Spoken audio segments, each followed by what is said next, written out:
Hello বন্ধুরা, আপনার PhonePe wallet balance যদি ভুলবশত রিচার্জ হয়ে যায়, অথবা আপনি কারণবশত ওয়ালেট আপনি রিচার্জ করেছিলেন, ঠিক আছে, তবে আপনার এই ফোনপে ওয়ালেট সহজেই কিন্তু আপনি এর মাধ্যমে কিন্তু আপনি লেনদেন করতে পারবেন।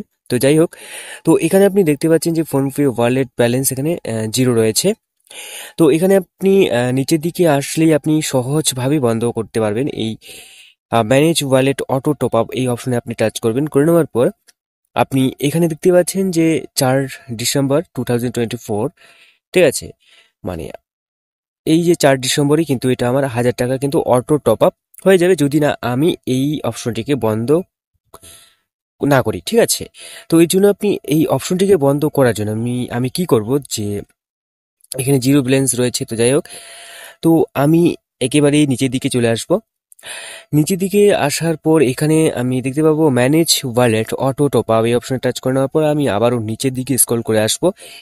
নিচের দিকে স্ক্রল করলেই আমি এখানে দেখতে পাবো, তো যাই হোক, এখানে 4 ডিসেম্বর 2024, তো নিচের দিকে আসলে দেখতে পাবো ডিলিট অটো টপ আপ। তো আমি ডিলিট অটো টপ আপ অপশনের মধ্যে টাচ করে নেবো।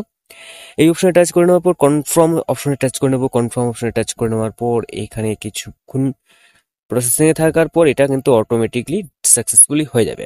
তো এইভাবে কিন্তু আপনি PhonePe wallet auto top up অপশনটিকে আপনি সহজেই বন্ধ করতে পারবেন। তো এই ছিল ছোট্ট ভিডিও। তো দেখা হচ্ছে পরবর্তী নতুন ভিডিওতে। ভালো থাকবেন, সুস্থ থাকবেন, বাই বাই।